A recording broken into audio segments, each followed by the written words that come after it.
Setelah saya menyimak khutbah Huzur yang lalu, Anda biasa mendengarkan khutbah saya? ya Huzur, Oke, baiklah. Silahkan lanjutkan pertanyaannya. karena topiknya adalah pembahasan ilmiah, sehingga di forum ini Terdapat kemungkinan karena mata rantai topik masih belum tertutup, sehingga banyak sekali poin-poin yang akan terbuka di masa yang akan datang. Jika Anda menjelaskan suatu poin demi untuk bertambahnya pemahaman, maka manfaatnya tidak hanya akan dirasakan oleh audiens saja, bahkan oleh semua orang, dan saya juga akan sampaikan poin tersebut pada kesempatan khutbah yang akan datang. Silahkan lanjutkan pertanyaannya. pada khutbah pertama yang membahas berkenaan dengan nurun ala nur, Huzur telah membahas topik yang sangat ilmiah, bahwa nur memiliki dua tipe. Pertama, ada yang tersembunyi dan ada yang terlihat, dan terkadang corak yang tersembunyi memiliki daya yang lebih kuat. Dalam hal ini, Huzur memberi permisalan black hole. Black hole tidaklah terlihat, tetapi jika ada suatu benda yang mendekat kepadanya, maka dia akan serta-merta menarik ke dalamnya. Ada satu poin yang terlintas di benak saya. Tampaknya black hole merupakan satu dead star atau bintang mati. Sebuah bintang yang umurnya sudah berakhir dan mati. Otomatis tidak akan ada sinar lagi di dalamnya. Konsep Anda dalam hal ini tidaklah benar. Jika dilihat dari sudut pandang sains, yang terjadi adalah sebaliknya. Pertama-tama, coba Anda pahami kata black. Mantel panjang yang saya pakai ini warnanya hitam.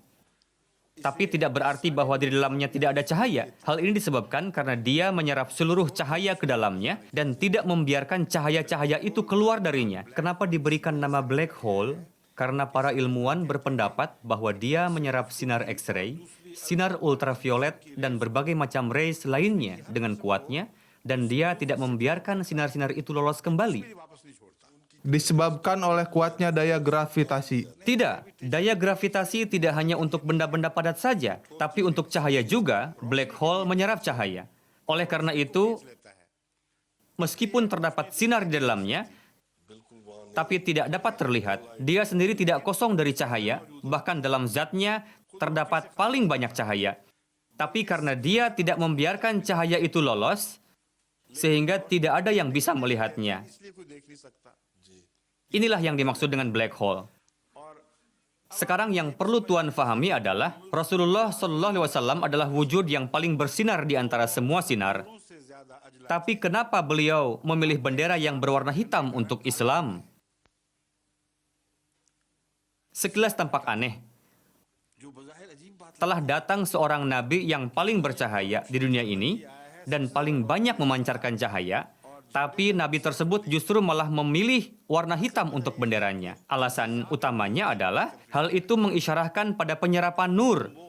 Muslim adalah orang yang seutuhnya menyerap cahaya ke dalam dirinya, lalu Tuhan menciptakan nur lagi. Itu adalah topik yang berbeda. Walhasil, kalian akan menjadi mukmin sejati jika kalian dapat menyerap cahaya dan mencernanya, sehingga cahaya tersebut menjadi bagian dari wujud kalian. Dalam hal ini, yang menarik adalah kenapa wujud yang paling bercahaya di dalam Islam, yakni Rasulullah, tampak sebagai wujud yang paling hitam bagi orang-orang yang melihatnya. Ini adalah penjelasan yang kedua.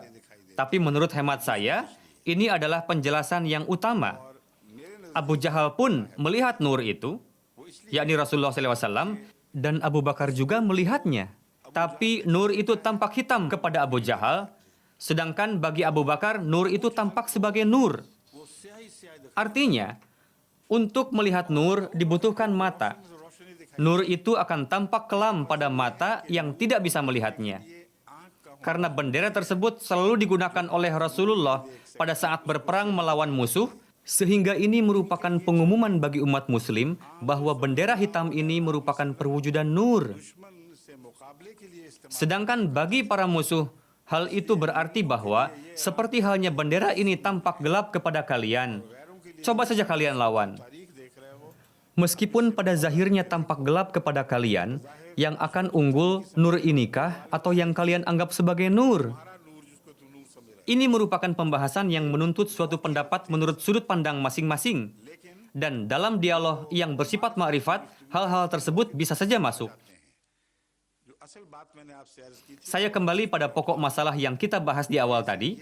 Dalam hal ini saya hanya ingin memberitahukan bahwa manusia tidak dapat melihat jenis-jenis nur yang memiliki daya yang lebih kuat dengan mata telanjang. Misalnya, sinar X-ray. Sinar X-ray memiliki daya yang lebih kuat dibanding spektrum cahaya yang dapat dilihat oleh mata kita. Tapi sinar X-ray tidak bisa dilihat. Rasulullah telah menjelaskan topik ini dengan sangat dalam, yakni kenapa Tuhan tidak terlihat. Perlu diketahui bahwa nur yang kita sebut sebagai X-ray, jika mengenai mata kalian secara langsung, maka dia akan membakarnya. Kata ini jugalah yang digunakan oleh Rasulullah dalam hadis, yakni Tuhan telah menyelubungkan zatnya dengan tabir nur. Jika tabir itu dilepas, maka segala sesuatu akan terbakar dan musnah. Mata yang memandang tidak akan bisa bertahan darinya. Walhasil, kedahsyatan nur juga menjadi tersembunyi. Inilah yang ingin saya sampaikan.